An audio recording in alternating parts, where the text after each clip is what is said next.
आवश्यकताएं खत्म करनी पड़ेगी, क्योंकि जगह ज्यादा होगी, लोग कम होंगे। संस्कृत वाली जगह ज्यादा होगी, लोग कम होंगे। भाषाओं के शिक्षकों की कमी हो जाएगी दुनिया भर में। आज हिंदी के लिए दुनिया भर में 40,000 शिक्षक प्रतिवर्ष चाहिए। हिंदी में एमए करने वालों की संख्या खत्म हो गई। इसलिए बेरोजगारी बढ़ी, क्योंकि समाज की आवश्यकता को ध्यान में नहीं रखा। हम इस प्रारूप में ये कह रहे हैं, समाज की आवश्यकता के अनुसार और व्यक्ति के स्वभाव के अनुसार उसको चयन प्रस्तुत किए। हमने कहा प्रत्येक को प्रत्येक विषय जबरदस्ती सिखाने की जरूरत नहीं।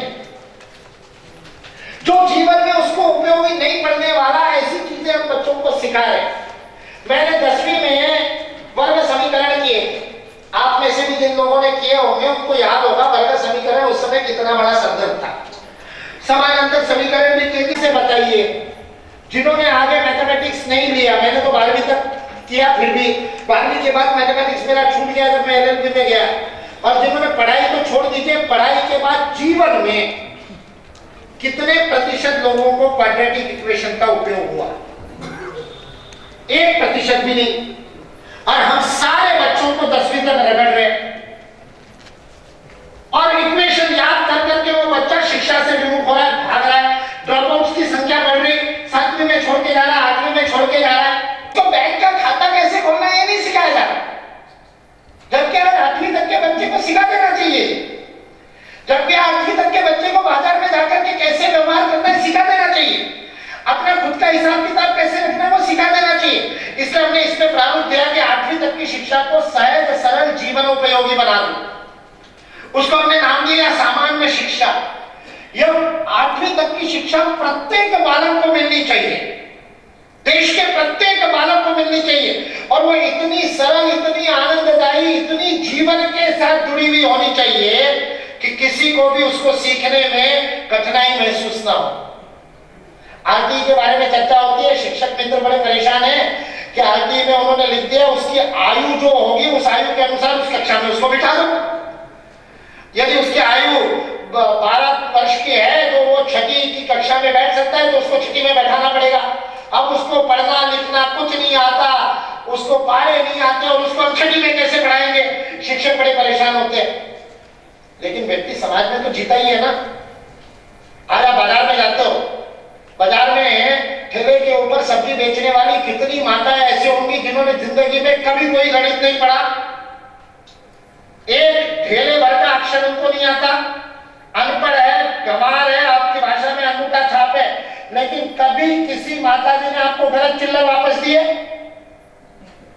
कभी उनकी जोड़ घटा गलत हुई है?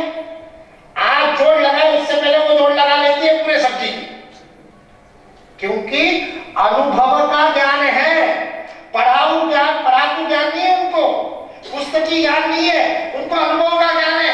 वैसे ये 12 साल तक बालक कुछ ना कुछ तो समाज में करता रहेगा, उसको ज्ञान मिला होगा कि नहीं?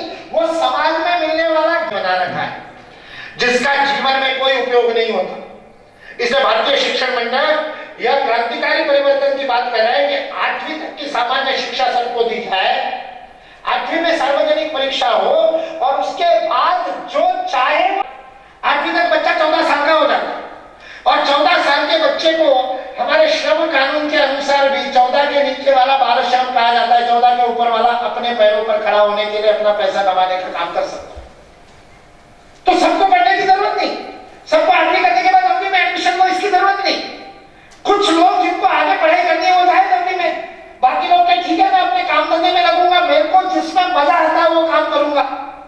उसने कहा कि मेरे को और वस्तुओं को तोड़ने और बांधने में अच्छा लगता है, ठीक है भैया तू जाके फैक्ट्री में काम करना शुरू कर दे।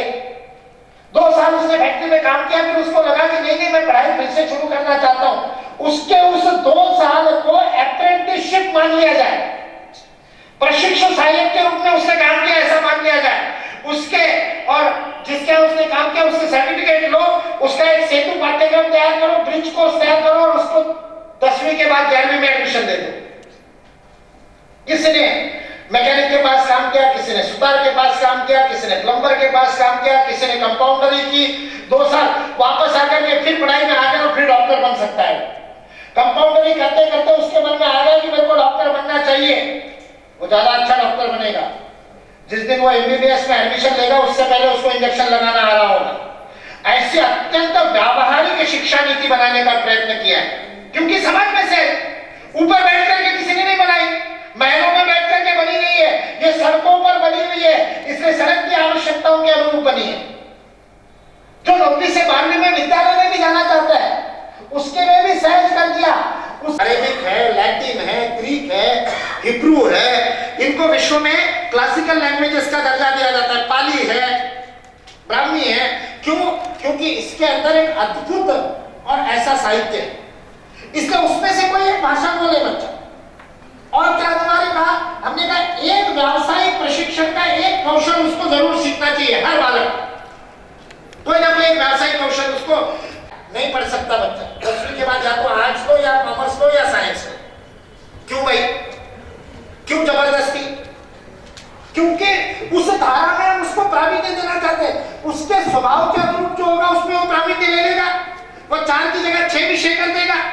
इसलिए हमने कहा कि इसको अत्यंत लचीला ऐसा स्वरूप बना दीजिए 9वीं से 12वीं तक का, और ज्यादा से ज्यादा विषयों का ऑप्शन दीजिए, 100 विषयों का विकल्प दीजिए। लोगों ने पूछा कि फिर शिक्षक कहां से आएंगे? मैंने कहा समाज में से आएंगे। हमने आखिरी के 10 पृष्ठ क्रियान्वयन के रखे। इस पूरी पुस्तिका में सबसे बड़ा चर्चा होता है, पूरे 10 पृष्ठों में हमने एक बात बारीकी से दी है कि इसको क्रियान्वित कैसे किया जाए, शिक्षकों का प्रशिक्षण कैसे होगा, समाज में से शिक्षक कैसे आएंगे। संरचना में हमने कहा 9वीं से 12वीं तक जो उच्च विद्यालय में शिक्षा करेगा वो भी कर सकेगा। उधर कोई आईटीआई में चला जाए, वहां से पॉलिटेक्निक में चला जाए, फिर वहां से भी यूनिवर्सिटी में आ सकेगा। वो पृष्ठ क्रमांक 10 का चार्ट आप देखेंगे तो आपको बात समझ में आएगी। 8वीं तक की शिक्षा सामान्य शिक्षा प्राप्त कर ली, उसके बाद नाम दिया प्रशिक्षु सहायक, अप्रेंटिसशिप। वो अपने जीवन में काम करने लगेगा, उसको भी हम शिक्षा का अंग मानेंगे। वो प्रैक्टिकली काम कर रहा है, उसको भी शिक्षा का अंग मानेंगे।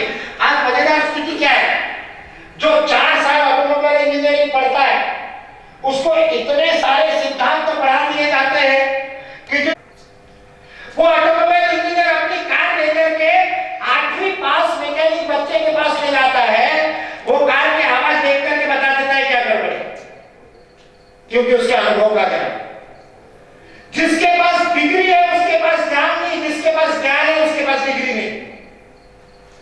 हमारी ये शिक्षा व्यवस्था कहती है कि मैकेनिक कितना अच्छा ऑटोमोबाइल को समझता है, उसका एक मौखिक परीक्षा लेकर के उसको डिप्लोमा दे दो, उसके पास ज्ञान तो है ना, उसको डिप्लोमा मिल जाएगा तो उसकी शादी ढंग की जगह पर हो जाएगी। आज मेरी कार ठीक कराने के लिए तो मैं उस 8वीं पास मैकेनिक के पास ले जाता हूं, लेकिन अपनी बेटी या अपनी बहन के लिए वर ढूंढता हूं तो वो मूर्ख ऑटोमोबाइल इंजीनियर मुझे चलता है, जिसको खुद की कार ठीक करनी नहीं आती। क्यों? उसके पास डिग्री है। समाज में डिग्री को मान्यता है, ज्ञान को मान्यता नहीं है। भगवान करे ऐसे डॉक्टरों के साथ हो जाए तो, और हो रहा है। नासिक में आरोग्य विद्यापीठ है, हेल्थ यूनिवर्सिटी है, उसके वाइस चांसलर के साथ में मैं बैठा था। मैं उनको कह रहा था कि ये कम से कम एमबीबीएस में तो ये अच्छी बात है कि आपने बिना अस्पताल के कोई मेडिकल का कॉलेज नहीं खोल सकता, ऐसा कहा है। उन्होंने कहा उससे क्या फर्क पड़ता है, मेडिकल कॉलेज में क्या पढ़ाई हो रही है। कल मैं जोधपुर में था, हमारे एक मित्र वहां पर काम करते हैं, उन्होंने बताया भैया ये मेडिकल कॉलेज में क्या पढ़ाई होती है मैं देख रहा हूँ। जिस कॉलेज में बीकानेर का मुझे पता नहीं, कोई मिला नहीं इसलिए मेरे पास जानकारी नहीं है, लेकिन हो सकता है ऐसा ही हो सकता है। उसी कॉलेज के लोग पेपर सेट करते हैं, उसी कॉलेज के लोग पेपर जांचते हैं। क्या क्वालिटी ऑफ एजुकेशन है उसको देखना चाहिए, इसके तरफ ध्यान दिया जाए। मैंने वो आरोग्य विद्यापीठ के हेल्थ यूनिवर्सिटी के वाइस चांसलर को पूछा कि कैसे फिर चलेगा अगर ऐसा है, तो उन्होंने भी यही स्थिति बताई महाराष्ट्र के मेडिकल कॉलेजेस की। मैंने कहा फिर कैसे चलेगा? बोले बहुत सरल है, दुनिया में 25% रोग ऐसे हैं जिनको किसी दवाई की जरूरत नहीं होती, अपने आप ठीक होते। 25% लोग ऐसे होते हैं जिनके सिम्टम्स, लक्षणों को दवाई दे दो रोग ठीक हो जाता है। 25% लोग मात्र ऐसे होते हैं जिनको स्पेशल ट्रीटमेंट की जरूरत होती है, और 25% लोग ऐसे होते हैं जिनको कोई भी ट्रीटमेंट को कोई उपयोग नहीं होता है। तो पहले 25% की उम्र ज्यादातर डॉक्टरों की प्रैक्टिस चल रही है, और बचे कुछ अगले 25% में हो जाता है काम। ये स्थिति है हमारी समाज की, सारी शिक्षा ऐसी है। इसलिए हमने इस शिक्षा पद्धति में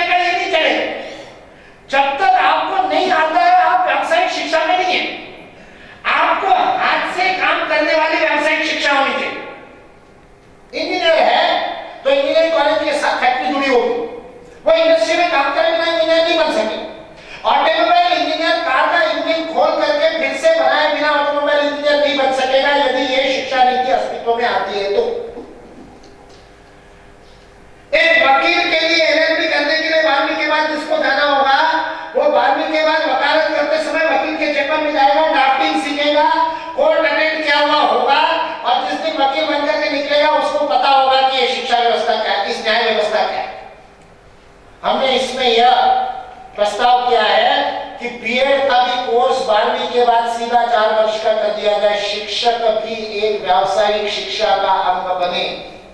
सबसे महत्वपूर्ण शिक्षक होता है जो समाज का निर्माण करता है। आज हमने शिक्षक के प्रशिक्षण को अत्यंत गौण स्थान दे रखा है। 1 साल में बीएड होता है और उसे दिया जाए। जैसे इंजीनियरिंग कॉलेज है, जैसे मैनेजमेंट के कॉलेज है, जैसे मेडिकल के कॉलेज है, वैसे ही शिक्षा महाविद्यालय होना चाहिए, क्योंकि वो भी एक महत्वपूर्ण व्यवसाय है। और इसलिए हमने कहा 12वीं के बाद जिसको कॉलेज में एडमिशन लेनी है वो व्यावसायिक कॉलेज में एडमिशन दे, जिसको विश्वविद्यालय के जनरल स्टडीज में जाना है वो जनरल स्टडीज में जाए, जो ज्ञान प्राप्त करना चाहता है, शोध करना चाहता है वो उधर जाए, जो व्यवसाय में जाना चाहता है वो व्यावसायिक शिक्षा में जाए। केवल 12वीं करने वाला नहीं, जिसने आईटीआई किया, पॉलिटेक्निक किया वो भी जा सकता है, जिसने प्रशिक्षु सहायक करके काम किया वो भी एक सेतु पाठ्यक्रम करके विश्वविद्यालय में जा सकता है। अत्यंत लचीला, मल्टीपल एंट्री मल्टीपल एग्जिट, अनेक द्वार। शासन कभी कभी समझ जाता है, कुछ बातें समझ लेता है, पैचवर्क कर देता है, एक आध टुकड़ा उठा लेता है। मुझे ऐसा लगा कि शिक्षा पद्धति से भी एक आध टुकड़ा उठा लिया गया और वह नेशनल क्रेडिट ट्रांसफर पॉलिसी आ गई है। आज सारे देश के अंदर 9वीं के बाद में किसी भी विषय को कहीं भी आप पढ़ो, दूसरे जगह पर उसको मान्यता मिलेगी। इसलिए 1-2 साल की पढ़ाई किसी एक विश्वविद्यालय में आपने कर ली, आपको फिर से अगले किसी विश्वविद्यालय में शून्य से पढ़ने की जरूरत नहीं, आप आगे पढ़ सकते हो। हमने इस प्रारूप में यहां तक लिखा है, अगले चरण में कब पहुंचेगा जब 50% से अधिक आता हो, 35% पे नहीं। जिस विषय में 50% से अधिक प्रावीण्य प्राप्त करिए, नेक्स्ट सीढ़ी पर चला जाए, और जो विषय कच्चा रहेगा फिर से उसको पक्का कर ले। 50% जिस दिन हो जाएगा उस दिन आगे बढ़ जाएगा। क्रेडिट ट्रांसफर के द्वारा यह संभव है। विश्व में अनेक देशों में ये चल रहा है। हमने भारतीय शिक्षा मंडल ने विश्व में चल रही बात को बिना उसको जाने, पहले तो हमको पता नहीं था, लेकिन एक आदर्श स्थिति के रूप में आवश्यक है, क्योंकि गुरुकुलों में भी यही चलता था। गुरुकुलों में इतना सरल सहज जीवनोपयोगी चिंतन था। मूल्यांकन के बारे में चीजें थी। आज 8वीं तक फेल नहीं करना है, इस बात को लेकर के घमासान चल रहा है। भारतीय शिक्षण मंडल ने कहा इसको यदि ग्रेजुअली किया जाए तो घमासान नहीं होगा। हम 5वीं से लिखित परीक्षा शुरू करो, 7वीं से आंतरिक मूल्यांकन शुरू करो, 8वीं से प्रायोगिक परीक्षा शुरू करो, और 9वीं और 10वीं के बाद में प्रायोगिक परीक्षा और आंतरिक मूल्यांकन को 60% अंक दो। बच्चों को करने दो अपने हाथ से काम, और शिक्षक करने के बाद उसको पूछा जाएगा। हमारे यहाँ पर ये नहीं पूछते थे कि तू कहां से आया है, कोई किसी के पास पहुंचता था तो उसको पूछता था किस गुरु का चेला है, वो गुरु का नाम बताता था, फिर उसको बोलते थे ठीक है आजा। यदि तूने भारद्वाज के समय बीतता चला जा रहा है, बहुत सारे विषय इसके अंदर हमने लिए। जैसे मैंने कहा शासन मुक्त प्रबंधन, भारतीय शिक्षण मंडल ने इस प्रारूप के अंदर वह एकात्म विधि दी है जिसके द्वारा शासन मुक्त हुआ जा सकता है। बहुत सरल तरीका। आदर्श तो तब होगा जब 1835 के बाद शासन के पैसे पर शिक्षा प्रारंभ हुई। 1823 तक इतने जो लाखों विद्यालय चल रहे थे वो कैसे चल रहे थे? गांव की जमीन दी हुई थी, ये 20 एकड़ जमीन इस विद्यालय की, ये 2 गांव इस महाविद्यालय के, ये यूनिवर्सिटी के साथ 4 गांव जोड़ दिए।